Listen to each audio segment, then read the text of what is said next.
जो पहले जॉब कर रहा है और उसके दिमाग में चल रहा है कि यार जॉब बहुत दिन तक नहीं करना है, कुछ खुद का बिजनेस करे और उसने सेविंग में 4-5 लाख रुपए सेव करके रखा और उसके दिमाग में क्या जॉब करते करते बिजनेस शुरू करना है। बस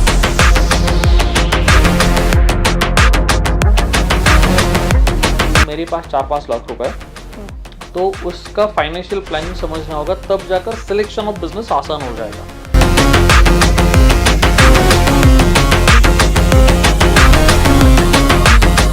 अब पकड़ लीजिए कि मेरे पास 5 लाख रुपए है, तो यदि ये 5 लाख छोड़कर कुछ भी नहीं है, यही है, तो पहले तो समझना होगा कि अब नया बिजनेस शुरू करना है, तो इसमें से कम आधा पैसा मुझे सेविंग में डालना होगा, पूरा नहीं यूटिलाइज करना होगा। वो होगा आपके लोन्स रीपेमेंट करने के लिए, वो होगा फैमिली सर्वाइव करने के लिए, वो होगा आपके डेली नीड्स के लिए।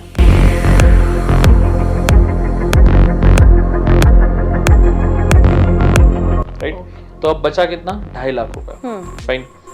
अब इस 2.5 लाख रुपए से भी 2 डिवाइडेशन करना होगा, जिसमें होगा जो बिजनेस शुरू करना है उसका एक कैपिटल कॉस्ट यानी शुरुआत करने के लिए लगने वाला पैसा, और रहा उस बिजनेस को लगने वाला वर्किंग कैपिटल कि जिसे कहते हैं रॉ मटेरियल, लेबर चार्जेस या फिर एडवर्टाइजमेंट, मार्केटिंग का प्रमोशन या उसका चार्ज।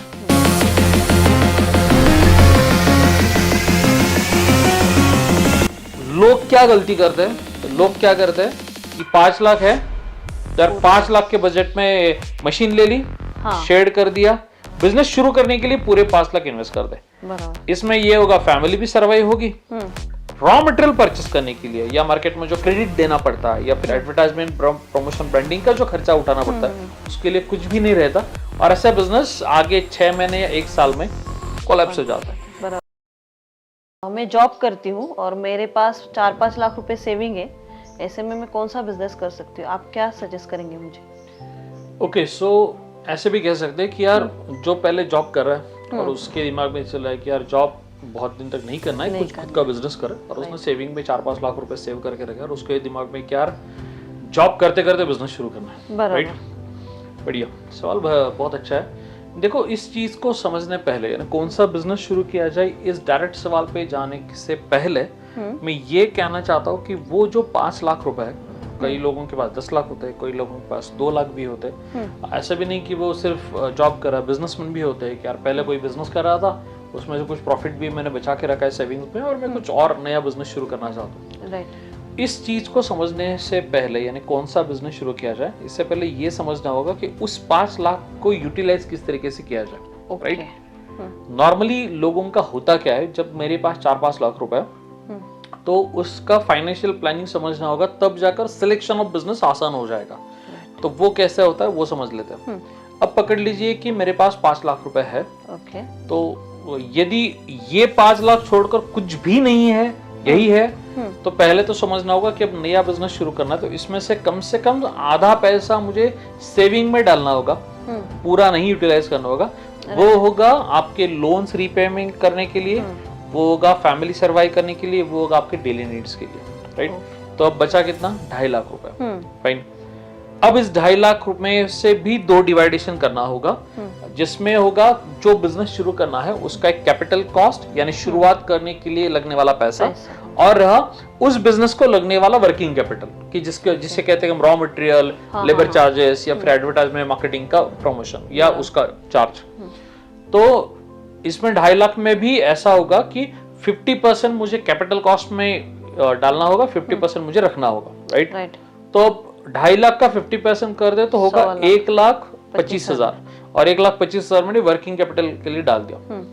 अब इस 1,25,000 में जो बिजनेस हो सकता है वही बिजनेस उसे करना चाहिए।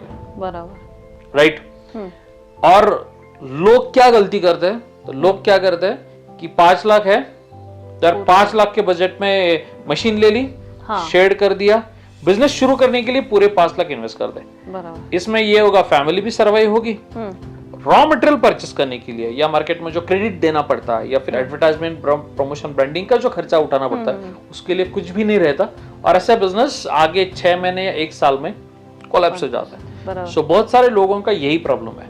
अब ऐसा भी हो सकता है कि जो 1.25 लाख मैंने स्टॉक में रखे पहले, यानी जो कैपिटल के लिए मैं इन्वेस्ट करने जा रहा हूँ, उसमें ऐसा भी हो सकता है कि यार मैं लोन ले लूं बैंक से, तो तो ये जो 1.25 लाख है, इसको मैं प्रेफर करूं कि ये 25% अमाउंट होगा, मल्टीप्लिकेशन में 75% एटलीस्ट मैं बैंक से कर्जा ले पाऊं। सो अब ये रिवर्स कैलकुलेशन हो गया।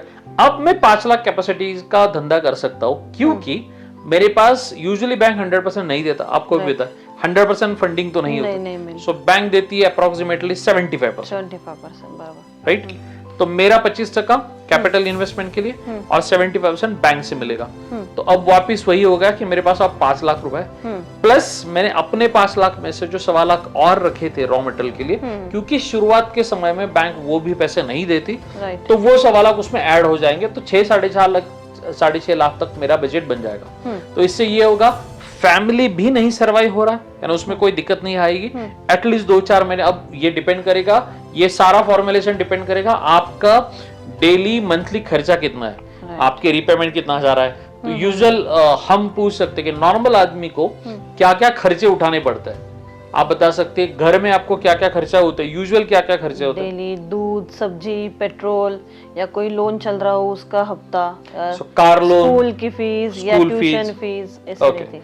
सो ये बजट आपका एक होगा कि यार आपको लग रहा है एग्जांपल के तौर पे कि 20,000 रुपए महीने का लग रहा है, किसी और को 50,000 लग रहा होगा, किसी और को ये 10,000 लग रहा होगा। इस हिसाब से ये फॉर्मूला चलेगा, बराबर। यहां तक बात क्लियर है। अब एक बार ये कंफर्म हो जाए कि अब मेरे पास 6-6.5 लाख रुपए है, या 6 लाख या 5 लाख उसमें से कैपिटल है, तो अब मैं जिस मशीनरी को प्रेफर करूं या फिर जिस बिजनेस को प्रेफर करूं, मुझे सोचना होगा कि उसका मशीनरी का कॉस्ट, बात समझिए, मशीनरी का कॉस्ट, कंस्ट्रक्शन या शेड का कॉस्ट, ये दोनों चीजें उस 5 लाख में फिट हो जाए। ओके। अब उसमें मशीनरी जो बैठेगा वो अप्रोक्सीमेटली 2 से 3 लाख तक मैं मशीनरी पे इन्वेस्ट करूंगा और 2 लाख रुपए में शेड पे इन्वेस्ट करूंगा। दिक्कत ये आ जाती है, अब हुआ क्या, जैसे मैं एक एग्जांपल आपको अपडेटेड एग्जांपल बताता हूं। पुराना औरंगाबाद और आज का छत्रपति संभाजी नगर, वहां के एक फार्मर थे, ठीक है, वो पहले का बिजनेस कर रहा था, ठीक है, अच्छा चल रहा था। ये 2 दिन पहले की अपडेटेड बात है, बीसीपी में वो बंदा आया था 6 महीने के बाद। तो मैंने उससे पूछा कि यार क्या हुआ, आप बहुत दिन के बाद दिखेगा? तो बोला हाँ सर, बीच में आपको किस मुंह से आपको मिलूं, वही प्रॉब्लम है। तो मैंने हुआ क्या? सर मैंने जब आपसे ट्रेनिंग भी लिया था कॉटन सीड प्रोसेसिंग का, खली का, उस टाइम आपने मुझे बताया, क्योंकि आपने मुझे पूछा कि कितना बड़ा प्रोजेक्ट करना चाहता था, मेरे पास 20-25 लाख रुपए थे। तो मैंने सोचा अब 20-25 लाख रुपए है तो इसमें अपना खुद का बिजनेस किया जाए। तो फिर मैंने क्या कर दिया कि 10 टन की 3 मशीन का कोटेशन मंगा लिया, और मैंने उसको बोला था कि तू इतना बड़ा मत प्लान कर, हालांकि तेरे पास 25 लाख रुपए, पूरा उसमें इन्वेस्ट मत कर, हमें रॉ मटेरियल के लिए पैसा चाहिए। अब यहाँ पे ना आड़ आ जाता है आपका ओवर कॉन्फिडेंस। यूजुअली क्या होता है, लोग यूट्यूब पे यहाँ वीडियो देख लेते हैं और पहला खुद बिजनेस करा तो उसे लगता है कि ये कौन हमें समझाने वाले, अरे हो जाएगा, कैसे हो जाएगा, राइट। बात वहीं पे अटक गई थी। मैंने उसको पूरी बात समझाने की कोशिश की कि तू 30 टन पर डे प्रोसेस करने जा रहा है, प्रॉब्लम आ सकती है। अब ये जो डिस्कशन हुआ इसको 6 महीने बीत चुके हैं।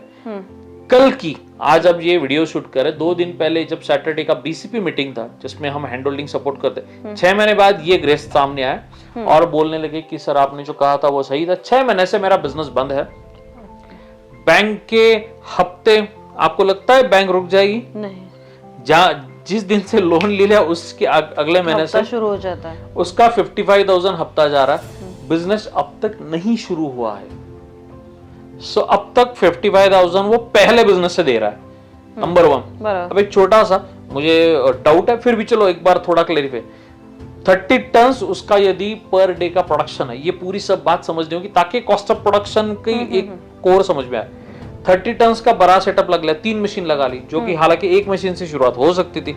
छोटा नहीं करना है भाई, 25 लाख के अकाउंट पे तो हम बड़े लोग हो गए। तो यार आप जैसे लोग बोलेंगे आपको क्या पता, हम ऐसा है वैसा है, वो हो गए ओवर कॉन्फिडेंट। अब 6 महीने के बाद बोल रहा है, तो मैंने बोला सर 30 टन पर डे, और बाकी के बीसीपी मेंबर्स को भी उससे एक बड़ी लेसन मिली, जिनको मैं रेगुलरली कंसल्ट करता हूं ना, कि शुरुआत छोटी कैसे करना है। छोटी का मतलब भी क्लियर होता है, और वो भी आगे जाकर बताऊंगा। आप मुझे बता सकते हैं 30 टन और 1 केजी का रेट है 30 रुपीज केजी, तो 30 टन का मतलब होगा, आप भी जो वीडियो देख रहे हो उनको भी ये कैलकुलेशन करके मुझे कमेंट करके बताना। 30 टन का मतलब है 30,000 kg per day 30,000 kg multiply by 30 rupees per KG. तो कितना पैसा लगेगा आप यूजुअल अंदाजा मुझे बता सकते हैं? या मेरा भी मैथ्स बहुत खराब है तो शायद गलती हो सकती है, आपसे भी हो सकती है, क्योंकि यार हम सब कैलकुलेटर डिपेंडेंट है। 9 लाख कुछ 9 लाख के राइट। हाँ।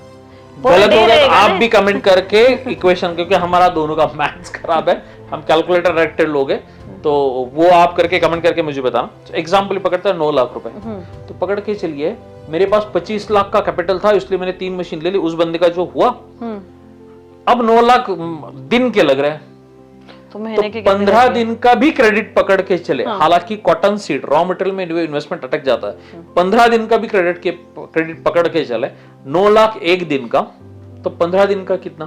15 अगेन मैथ्स 15 150 15 नहीं, ये नहीं आता नहीं।